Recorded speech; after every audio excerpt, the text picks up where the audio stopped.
شهر رمضان الذي أنزل فيه القرآن هدى للناس وبينات من الهدى والفرقان اعوذ باللہ من الشیطان اللعین الرجیم بسم اللہ الرحمن الرحیم الحمد للہ وکفا وسلام علی عبادہ الذین اصطفیٰ محمد وعطرتہ الطاہرہ واللعنۃ الداعمۃ علی اہلہا اما بعد. اذان محترم مسلسل بیان ماہ رمضان المبارک کی روزانہ کی دعاؤں کی مختصر تشریح کے اعتبار سے آپ کی خدمت میں پیش کیا جا رہا ہے. 22ویں دن کی دعا ماہ رمضان میں جو امام معصوم علیہ السلام نے تعلیم فرمائی، اس کے الفاظ یوں ہیں: اللہم افتح لی فیہ ابواب فضلک وانزل علی فیہ برکاتک ووفقنی فیہ لموجبات مرضاتک واسکنی فیہ بحبوحات جناتک یا مجیبہ دعوت المضطرین. کہ اے پروردگار میرے لیے اپنے فضل کے دروازوں کو کھول دے اس دن میں، وانزل علیہ فیہ برکاتک، اور اے پروردگار اپنی برکتوں کو اس دن میں میرے لیے نازل فرما. ووفقنی فیہ لموجبات مرضاتک، اور اے پروردگار اپنی مرضیوں کو حاصل کرنے والی چیزوں کی توفیق مجھے عطا فرما، اور اے پروردگار مجھے اپنی جنتوں کے اندر ساکن فرما، قیام کرنے کا حقدار بنا. یا مجیب دعوت المضطرین، اے مضطر لوگ جو حالت اضطراری میں ہیں، جو مضطر لوگ ہیں، جو مجبور ہیں، ان کی دعاؤں کو مستجاب کرنے والے اور ان کی دعاؤں کو سننے والے. اس دن کی دعا کی تلاوت کا ثواب روایتوں میں یوں بیان کیا گیا ہے کہ من دعا بہ ہون اللہ لہ مسئلۃ منکر و نکیر.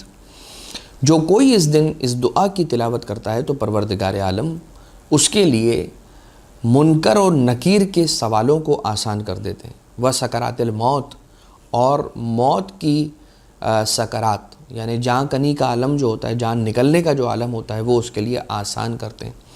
وثبتہ بالقول الثابت، اور پروردگار اس کے قول کو قول ثابت قرار دیتا ہے اور اس میں کوئی جھول نہیں ہوتا، اور پروردگار عالم اس کی بات کو، اس کے قول کو ثابت کر دیتا.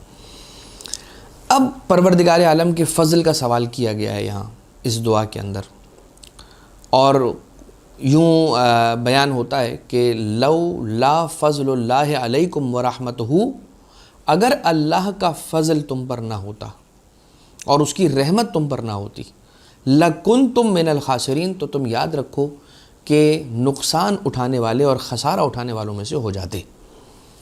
اب دو چیزیں ہیں ہمارے پاس، فضل اور عدل. عدل کو کمپیئر کیا جاتا ہے فضل سے، اور اس اعتبار سے علماء کرام نے مختلف بیانات اپنے بیان کیے ہیں. یہاں پر مختصر سی بات ہم فضل اور عدل کے اعتبار سے آپ کی خدمت میں پیش کرنا چاہیں گے، اور اس سے پھر کچھ نتائج. اور وہ بات یہ کہ ایک چیز ہے کہ جس کا نام ہے فضل، ایک ہے اس کا نام عدل. فضل کسے کہتے ہیں؟ کسی کو اپنی مرضی سے تھوڑا سا زیادہ دے دینا. عدل کہتے ہیں کس چیز کو؟ عدل کہتے ہیں کہ بھائی جتنا طے ہوا ہے، جتنا اس کا حق بنتا ہے، اس کو اتنا دینا. اور فضل یہ نہیں ہے. فضل یہ ہے کہ بھائی جس کو آپ کا دل چاہے، آپ کی مرضی ہے، یہ آپ نے اپنے فضل سے، اپنی مرضی سے کسی کو کچھ ایکسٹرا دے دیا. اس کی مثال ہے، میرے گھر پر اگر کوئی کام کرنے کے لیے مزدور آ رہا ہے، اور لیٹ سے فار ایگزامپل وہ کارپینٹر ہے اور وہ میرے لیے ایک الماری بنا رہا ہے، تو میں نے ویسے ہی 2 کارپینٹرز اگر بلائیں ایگزیکٹلی سیم بلڈ وائز، ہر اعتبار سے آئیڈیل سچویشن کے اندر رہتے ہوئے اگر میں بیان کروں، تو 2 کارپینٹرز کو بلایا ہے اور ان دونوں کارپینٹر سے یہ ریکویسٹ کی ہے کہ آپ نے ایک الماری بنانی، اور دونوں کو ایک جیسا مواد دیا ہے اور دونوں کی ایک جیسی محنت ہے، اور ان سے یہ کہا جائے گا کہ بھائی آپ بنائیے. تو ہر فرد کو میں الماری بنانے پر 1000 روپے انعام نہیں، اس کی اجرت دوں گا، 1000 روپے اس کی اجرت دوں گا۔ دونوں نے الماری بنا لی اور دونوں کو اجرت دینے کا وقت آیا، میں نے ایک کو 1000 روپے دیے، ایک کو 1200 روپے دیے۔ اب یہ کون سی سچویشن ہے؟ یہ سچویشن ہے فضل کی۔ ایک سچویشن یہ ہے کہ میں نے دونوں سے طے کیا تھا 1000 روپے، دونوں نے الماری بنائی، دونوں نے سیم محنت کی، دونوں سیم بلڈ کے افراد ہیں اور آئیڈیل سچویشن ہے، اس لیے دونوں کی ایک ہی جتنی بنتی ہے، کتنی؟ 1000 دونوں کو مجھے 1000 روپے دینے چاہیے، اس کو بھی 1000 دوں میں، اس کو بھی 1000 دوں، لیکن میں یہ کرتا ہوں ایک کو 1000 دیتا ہوں، دوسرے کو 800 دیتا ہوں۔ یہ عدل نہیں ہے، یہ ظلم ہے۔ اب مجھے بتلائیے کہ اگر کوئی شخص عدل نہیں کرتا تو سوال ہوگا، بالکل سوال ہوگا۔ سوال اس لیے ہوگا کہ بھائی آپ نے عدل کرنا ہے، عدل کرنا ہے کیوں؟ کیونکہ آپ نے وعدہ کیا تھا، آپ نے طے کیا تھا کہ اگر تم الماری مجھے بنا کر دو گے تو میں تمہیں بھی 1000 دوں گا، تمہیں بھی 1000 دوں گا۔ ایک کو آپ نے 1000 دیا، دوسرے کو آپ نے 800 دیے، 200 اس میں ڈالیں اور پورا کریں 1000، تو یہ اس کی صرف اور صرف اجرت بنے گی۔ اب آ جائیے، اگر میں فضل کی بات کرتا ہوں تو دونوں کو 1000 دے دیے، عدل ہو گیا، اب کوئی سوال نہیں ہو سکتا۔ فضل کیا جا رہا ہے، کسی کو 200 روپے ایکسٹرا دیے جا رہے ہیں، اب یہاں پہ سوال نہیں کر سکتا کوئی کہ آپ کیوں اسے 200 روپے ایکسٹرا دے رہے ہیں۔ کیا علم میں وہ مجھ سے زیادہ ہے؟ کہا نہیں۔ کسی اور چیز میں زیادہ ہے؟ کہا نہیں۔ بس یہ میرا فضل ہے، میری مرضی ہے، میری خواہش ہے کہ میں اسے 200 روپے زیادہ دوں، میں دے رہا ہوں۔ یہاں پر یہ چیز سمجھ میں آتی ہے جب کوئی یہ سوال کرتا ہے نا کہ پروردگار عالم نے ایک آنسو کے بدلے جنت کیسے لکھ دی ہے مومن کے لیے، غم حسین علیہ السلام میں ایک آنسو نکلنے کے بدلے اس کے عوض پوری جنت دے رہا ہے پروردگار، تو جواب یہ ہے کہ بھیا یہ فضل ہے، اللہ کا فضل ہے حسین ابن علی علیہ السلام پر، اور یہ وعدہ اللہ کا ہے سرکار حسین ابن علی علیہ السلام، سرکار سید الشہداء علیہ السلام سے، کہ اے حسین، میں تیری محبت میں تیرے لیے، تیری وجہ سے اسے بھی دوں گا اجر، اسے بھی دوں گا جنت، کہ جو تیرے غم میں آنسو بہا رہا ہے۔ یہ فضل ہے پروردگار عالم کا، اس فضل پر سوال نہیں ہو سکتا۔ خدا چاہے تو جتنا دے، خدا چاہے تو ساری کائنات دے دے، امام حسین علیہ السلام کے نام کر دے ساری کائنات، اور خدا چاہے تو جتنا محدود اگر دینا چاہے تو محدود دے دے، لیکن بات یہاں پر یہ ہے کہ یہ امام حسین ابن علی علیہ السلام ہے، اور پروردگار عالم نے یہ فضل آقا ابو عبداللہ علیہ السلام پر فرمایا ہے، لہٰذا یہ فضل ہے اور اس فضل میں سوال نہیں ہو سکتا۔ یہ ذالک فضل اللہ یعطیہ من یشاء، یہ تو اللہ کا فضل ہے، وہ جسے چاہے، من یشاء یعطیہ من یشاء، جسے چاہے عطا کر دے، لہٰذا اللہ سے اس کے فضل کا سوال کرو، عدل کا سوال نہ کرو۔ ربنا عاملنا بفضلک یا کریم ولا تعاملنا بعدلک یا رحیم، اے پروردگار مجھ سے معاملہ اور مجھ سے جو تو سلسلہ روا رکھیو وہ اپنے فضل کا رکھیو، عدل کا نہ رکھیو، اس لیے کہ تو نے اگر عدل کیا تو کوئی نہیں بچ پائے گا۔ بنی اسرائیل کے قوم میں ایک عبادت گزار شخص تھا، اور وہ عبادت ایسے کر رہا تھا کہ 70 سال تک مسلسل عبادتوں کو انجام دیتا رہا۔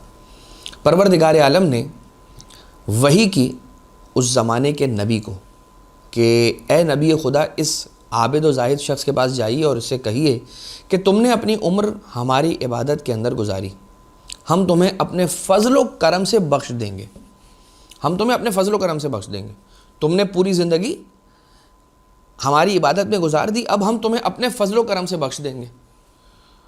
زاہد نے یہ جملہ سنا نبی خدا کے زبانی، تو کہنے لگا کہ اے پروردگار، اگر تو اپنے فضل سے جنت میں بھیجے گا تو میری عبادتوں کا کیا ہوگا جو میں نے اتنی عبادتیں کی ہیں؟ تو اپنے فضل سے اگر مجھے جنت میں بھیج رہا ہے، میری عبادتوں کی وجہ سے نہیں بھیج رہا، تو پروردگار میری عبادتوں کا کیا ہوگا؟ کیا وہ ایسی کی ویسی پڑی رہ جائیں گی، ضائع ہو جائیں گی؟ پروردگار عالم کی جانب سے اسی وقت اس کے دانت میں درد پیدا ہوا۔ اب جیسے اس کے دانت میں درد ہونے لگا، وہ رونے لگا، کہنے لگا مجھے شفا دے دیجئے۔ اللہ نے کہا اپنی عبادتیں دو اور شفا لو، اور درد اتنا شدید تھا کہ وہ مجبور ہوا یہ کہنے پر کہ لے لیجئے 70 سال کی عبادت، لیکن مجھے شفا دے دیجئے۔ پروردگار عالم نے 70 سال کی عبادت لے لی اور شفا دے دی۔ اب جب اسے شفا مل گئی اور ہوش میں آیا، ذرا سکون میں آیا تو اس کا دماغ اب ذرا کام کرنے لگا، تو آواز قدرت آئی، یا اسی نبی کے ذریعے پروردگار عالم نے پیغام بھجوایا کہ اب بتا اے عابد و زاہد، اب تجھے کون سی چیز بچا کر لے کر جائے گی، اب تو تیرے عبادتیں بھی تیرے پاس نہیں ہیں۔ کہا کہ اے رب ذوالجلال، صرف اور صرف تیرا فضل اور تیرا کرم ہی بچا سکتا ہے، اور تیرا فضل اور تیری رحمت ہی بچا سکتی ہے، ورنہ انسان کی عبادتوں میں وہ طاقت نہیں ہے کہ انسان کو بچا کے جنت میں لے جائے۔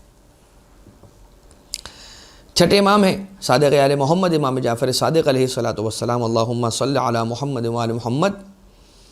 ایک دن مدینہ کے غریبوں اور فقراء کے بارے میں فرماتے ہیں کہ پیغمبر اکرم صلی اللہ علیہ وسلم کے پاس یہ آئے، اور چھٹے امام فرما رہے ہیں کہ ہمارے جد، ہمارے دادا نانا رسول اللہ صلی اللہ علیہ وآلہ وسلم کی خدمت میں مدینہ کے غرباء اور فقراء آئے۔ آنے کے بعد کہا کہ مالدار لوگوں کے پاس اتنا پیسہ ہے کہ وہ غلام بھی آزاد کرتے ہیں، وہ حج پر بھی جاتے ہیں، وہ نیک اعمال بھی انجام دیتے ہیں، وہ انفاق بھی کرتے ہیں، مگر ہم اتنے مالدار نہیں ہیں کہ حج پر جا سکیں، مگر ہم اتنے مالدار نہیں ہیں کہ ہم مال کو راہ خدا کے اندر صدقہ کر سکیں، ہم اتنے مالدار نہیں ہیں کہ ہم غلام آزاد کر سکیں، ہم اتنے مالدار نہیں ہیں کہ حج پہ جا سکیں۔ تو رسول اللہ صلی اللہ علیہ وآلہ وسلم نے ارشاد فرمایا کہ غم کرنے کی کوئی بات نہیں ہے، جو شخص 100 مرتبہ سبحان اللہ کہے گا تو حج میں 100 اونٹ قربان کرنے سے بہتر اس کا اجر ہوگا۔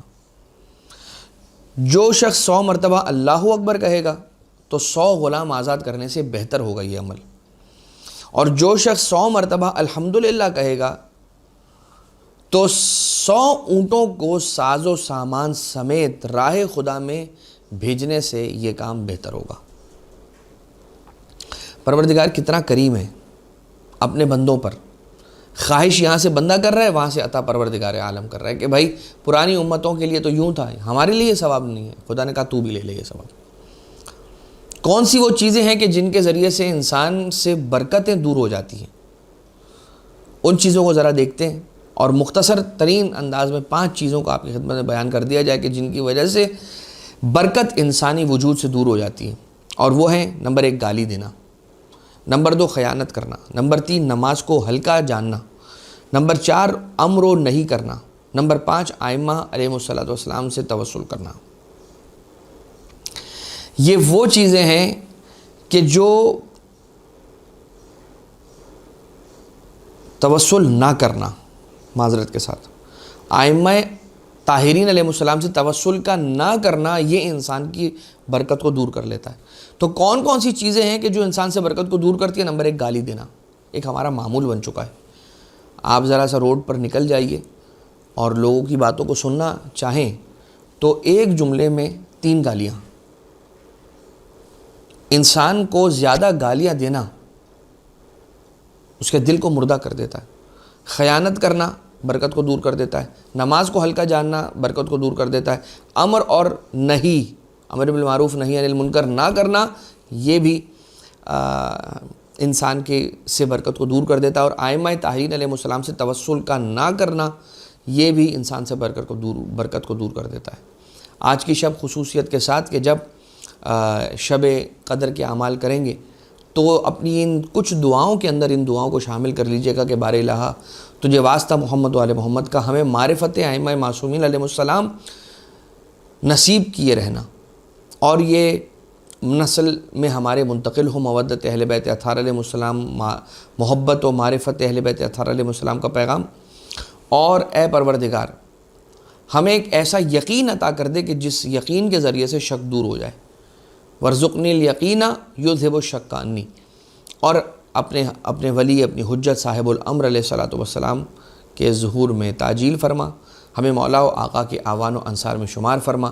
ربنا تقبل منا انک انت السمیع العلیم بجاہ محمد و آلہ الطیبین الطاہرین۔